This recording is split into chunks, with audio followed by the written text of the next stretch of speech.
to the informatics and computational thinking and the relationship with INVALSI data. The presentation is by a group, the group of Mattia, Monga, Violetta, Lonati, Morpurgo and Carlo Bellettini from the University of Milan. And Mattia is associate professor at the University of Milan and one of the founders of the Aladdin Group and organizer of the national organizer of the Brevas Challenge. Mattia, the floor is yours. Thank you. So, and well, first of all, thank you all to be here in the last talk of the day. So, well, you are a special audience, at least very kind. So, okay. So let's start with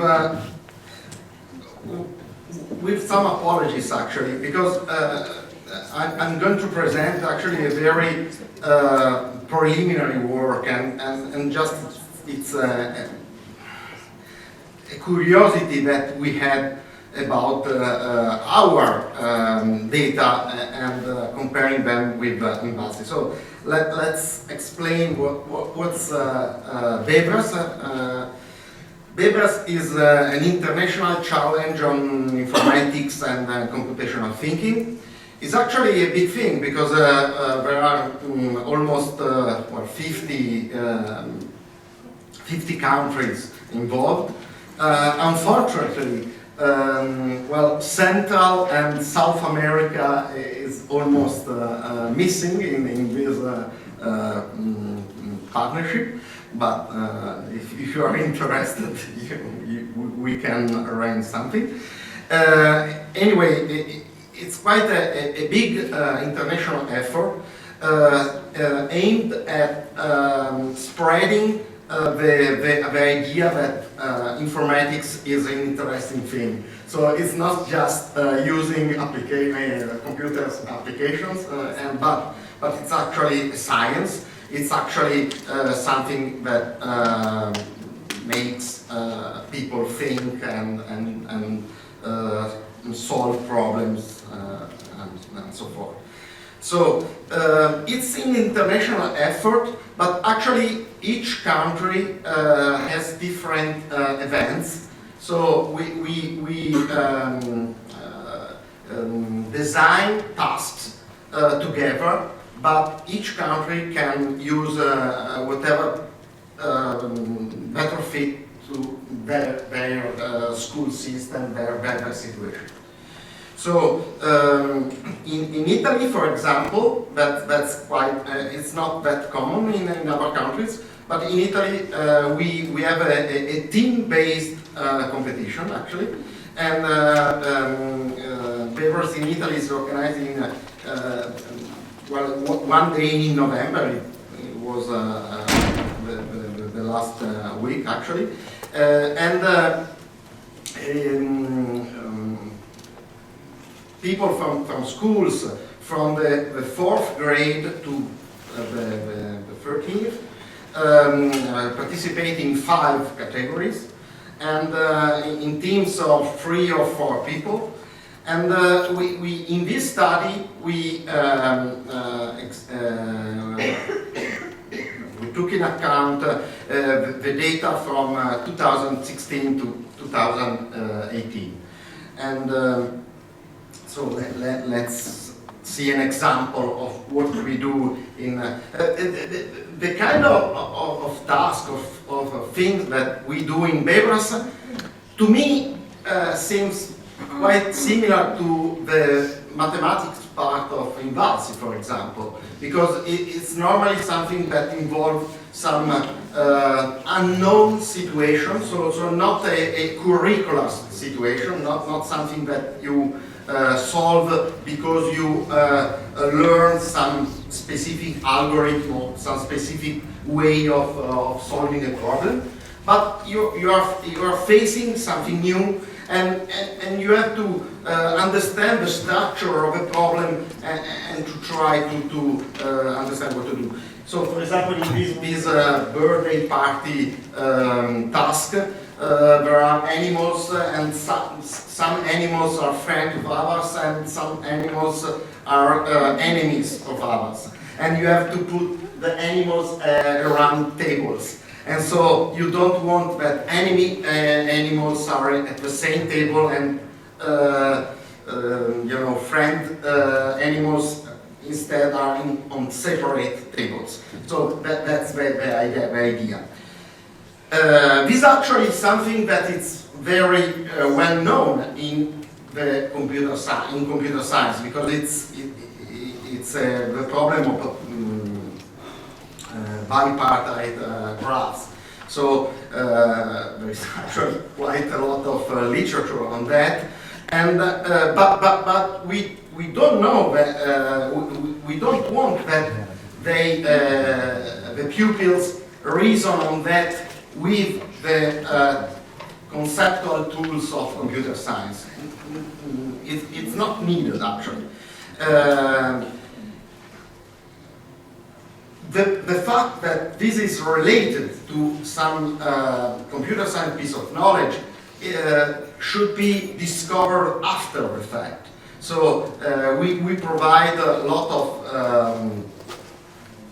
material for teachers and to use this kind of entertaining somewhat task for discussing the computer science part after the contest. But this is the idea. So the contest is something to engage pupils, and after they engage in something that is entertaining, they are probably more more willing to listen to favorite teachers that present some also different piece of knowledge. So this is papers. And we actually studied it since when we started to use them, and we discovered that we have a lot of difficulties in predicting difficulties of the tasks. So when we don't have some pre-test like in the INVALSI stuff, so as an international community, we design tasks and we propose them to pupils, and with some 4 points or something like that. That it's a measure, our measure of difficulty, our a priori measure of difficulty, and every year we discover that this measure can be very wrong. Actually, very wrong in the true direction. So we sometimes think that something is easy and instead it's difficult, and sometimes something is difficult and so we think it as difficult and instead it's easy. So to understand this is actually the main interest we have in this task. And to understand this, we thought that could be important to understand if well, the people who do better in solving this task has high competencies in mathematics or Italian language or something else. So we try to understand if we wanted to understand if the competencies of pupils are in somewhat able to predict their ability to solve this kind of things. So that was the general context of our, as I repeat, preliminary study. Okay, so I already said something about. Well, I have not to well say to you what is INVALSI. I assume that you know, but the idea that we wanted to explore was if the general data of INVALSI were able to somewhat correlate, predict, explain the results of papers. That was our idea. And so, very preliminary, we started from public data that we found in the INVALSI report. So we just took the 2018, I think, if I remember, yes, it's 2018 data report, and that it's reporting some average data about Italian schools at the INVALSI task, and we try to understand if the patterns in those national data were somewhat replicated in Weber's data.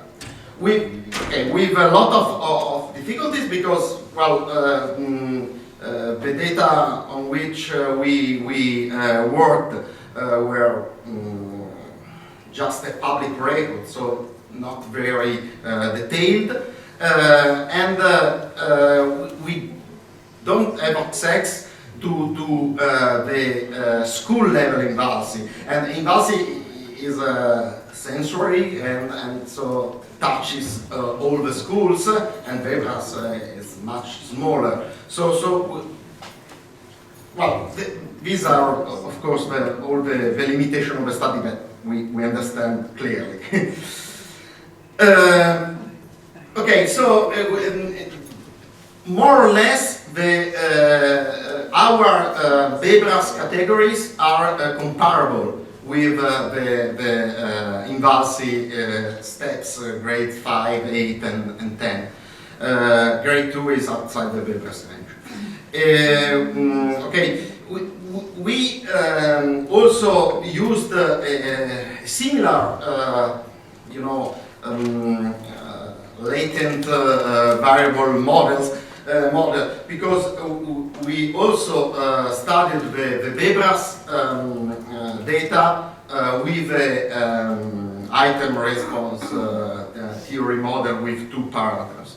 So what we did was to take the data from the report, so mean and standard deviations from the report, and we try to understand if when some data was considered significant in the INVALSI report, we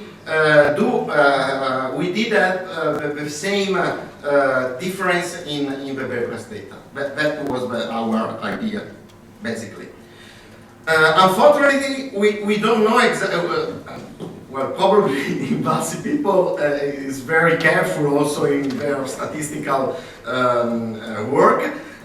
I'm sure of that, but we didn't know exactly which kind of significant test they did. Because normally significant tests are pairwise, and we didn't exactly understand what was going on. So what we did was to take our model, our IRT, item response theory model, scale it on the same values of the INVALSI one, so with mean ability of 200 and a standard deviation of 40, so that the outcome of the model should be comparable, and we try to understand if the patterns were conserved. That was so. This is the item response model. So let's go to the results. Actually, we weren't able to find any evidence of correlation at regional level or macro areas, at least at the fifth grade. Well, that's in some sense expected, because INVALSI says that at the fifth grade, actually the differences between schools are not that significant. So, well, if, let's use a strong word, but if there are random differences, well, you expect that another random thing like Weber's is not correlated to that. Instead, when we go to higher grades, actually the correlation at least increases. So, and especially increases at the macro level, macro regional level. So, well, of course, there are some limitations because the macro regions are just 5. So it's much easier to correlate when you have so low number of data points. Anyway, at least increases. So it seems that the pattern is somewhat conserved. We look better at the the nature of the differences or the similarities, and we tried to understand if when a region does better in INVALSI, the same is true in Vegas, or vice versa. And we, again, we found that the agreement between Weber's and INVALSI increases when the age is higher. And for example, in grade 8, actually the 31 differences that are found as significant are in the same direction of the INVALSI one. So when two regions in Weber's have a different score in Weber's, the difference is not always is significant, but when it is significant, the difference is in the same direction of INVALSI. At grade 10, actually also here the majority of differences are in the same direction of INVALSI, but sometimes the differences between a region is not consistent between the different subjects. So, for example, mathematics, the difference in mathematics is different from the difference in Italian. So we look at that, and we discovered that in 29 pairs you have opposite direction with respect to Italian mathematics, and this is not preserved in the Weber's data. So let's conclude. Again, it's a very preliminary data study, and at least we found that our idea is not unsensible. So it is possible to try to understand patterns from INVALSI data and try to predict something in Weber's. But it's not clear what.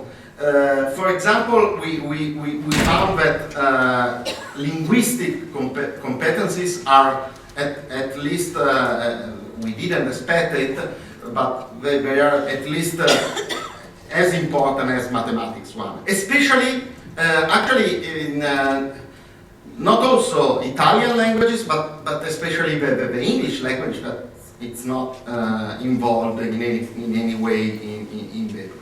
So, English reading, if I remember well.